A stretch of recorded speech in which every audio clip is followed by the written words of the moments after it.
नमस्कार दोस्तों, आप देख रहे हैं देश का number 1 channel primes TV news. देश की हर छोटी से लेकर बड़ी खबर देखिए हमारे साथ। प्रसिद्ध अभिनेत्री और भरतनाट्यम नृत्यांगना मीनाक्षी शेषाद्री शनिवार को शहर पहुंची। श्री नवग्रह मेला समापन समारोह में मुंबई ऑर्केस्ट्रा टीम के साथ पहुंची मीनाक्षी का शहरवासियों ने गर्मजोशी से स्वागत किया। उनकी प्रस्तुति देखने के लिए दर्शक आतुर नजर आए। मेला मैदान परिसर में भव्य स्टेज सजाया गया, जहां रंगारंग आतिशबाजी के बीच मीनाक्षी ने अपनी प्रस्तुतियां दी। इनके साथ ही मुंबई के कॉमेडी कलाकार ने जहां हास्य प्रस्तुतियों से दर्शकों को गुदगुदाया, तो मशहूर गायिका ने अपने गायकी का हुनर श्रोताओं में बिखेरा। कार्यक्रम का आकर्षण मीनाक्षी शेषाद्री की प्रस्तुति रही। उन्होंने भरतनाट्यम शैली में प्रस्तुत दर्शकों को मंत्रमुग्ध कर दिया। मीनाक्षी शेषाद्री ने अपनी नृत्य प्रतिभा के माध्यम से साबित कर दिया कि उम्र के इस पड़ाव पर भी वे एक बेहतरीन डांसर हैं। साथ ही पत्रकारों से वार्तालाप में उन्होंने बताया कि मैं एक ऐसे परिवार में जन्म लिया है जहां भारतीय नृत्य एवं संगीत में था। खरगोन से रामेश्वर कुमरावत की रिपोर्ट।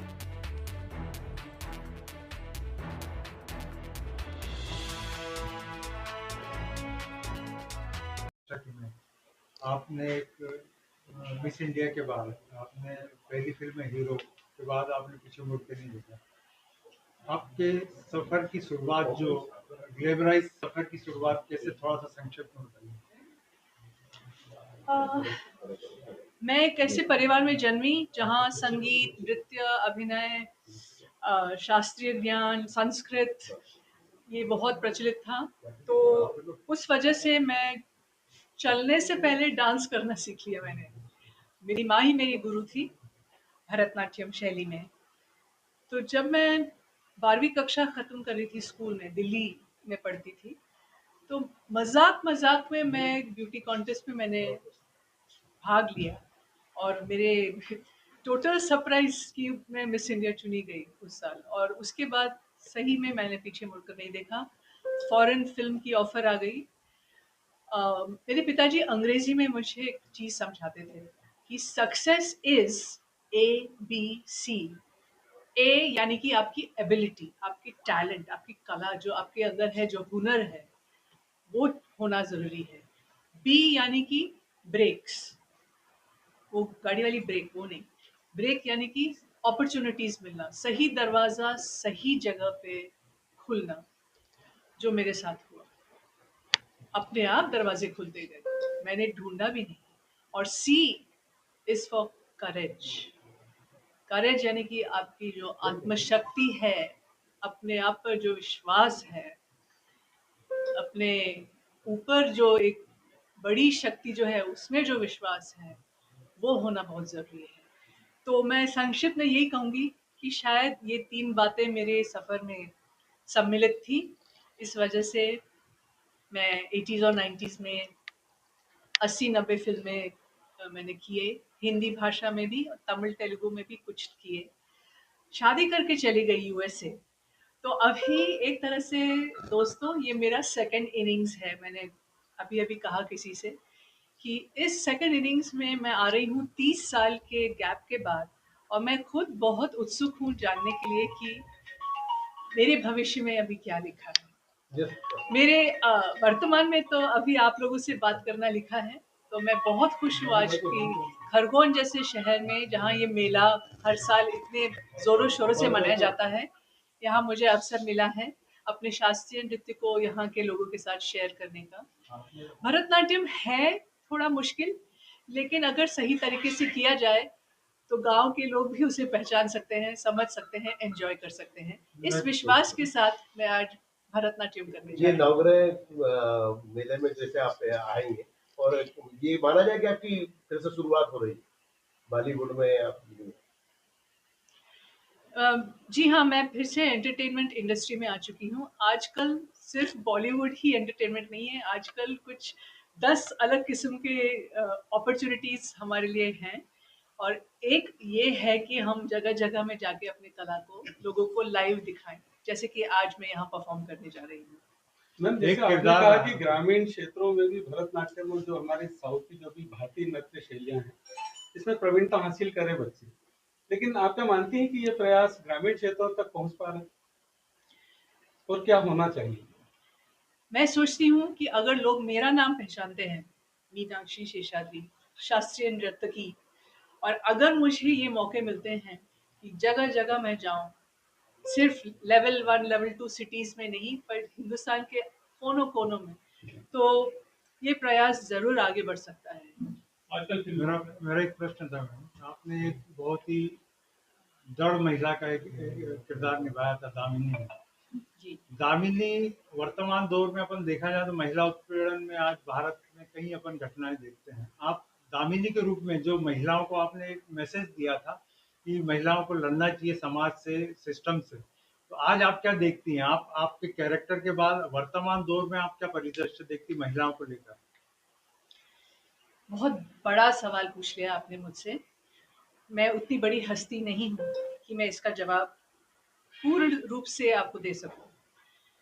दामिनी एक फ़िल्म है और दामिनी में मैंने जो किया वो एक पात्र है।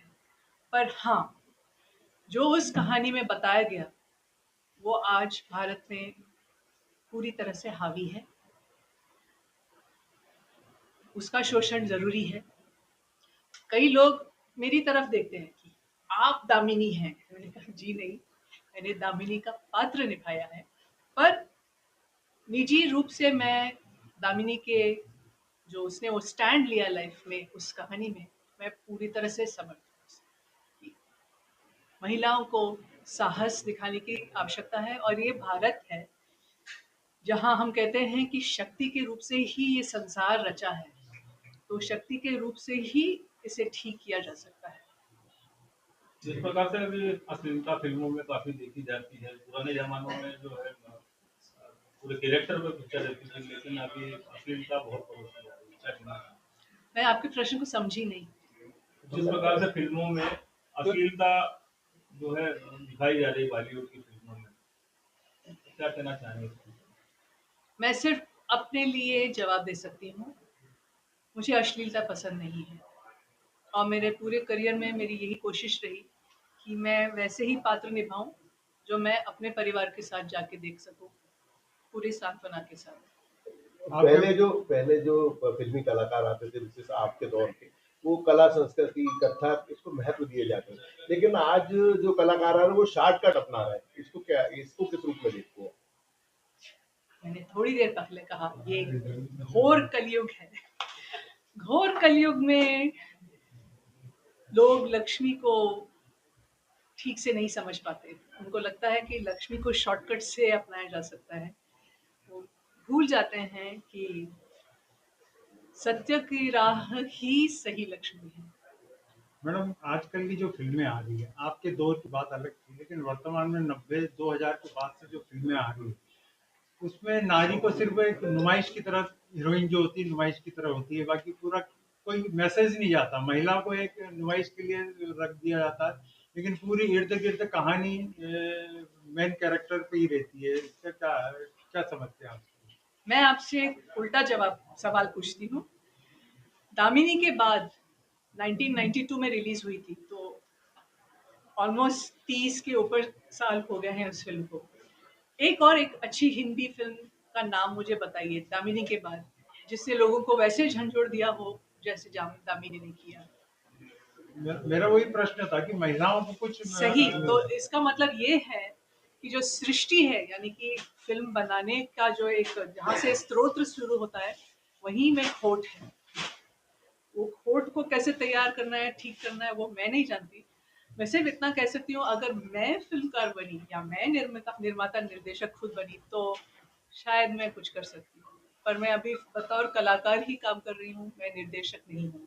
आपके दौर में और आज के दौर में जो फिल्मांकन हो रहा है, फिल्में बन रही हैं, क्या आप परिवर्तन देखते हैं? सबसे पहले इंडस्ट्री कॉर्पोरेटाइजेशन हो गई है।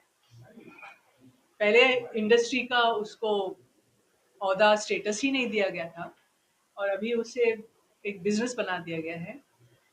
ना तो वो काल ठीक था, ना तो ये काल ठीक है।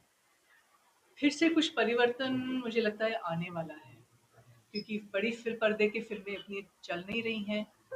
ओटीटी और सोशल मीडिया की वजह से भी काफ़ी नुकसान हो रहा है बड़े पर्दे के बिजनेस में। तो ये एक क्या बोलते हैं, बदलाव धीरे धीरे आ रहा है, पर आएगा आएगा। तो इसी के साथ लेते हैं आपसे विदा, मिलते हैं देश की बड़ी खबर के साथ। प्राइम्स टीवी न्यूज चैनल की खबरों को लाइक, कमेंट एवं शेयर करना ना भूलें और हमसे जुड़े रहने के लिए हमें अभी सब्सक्राइब करें। धन्यवाद।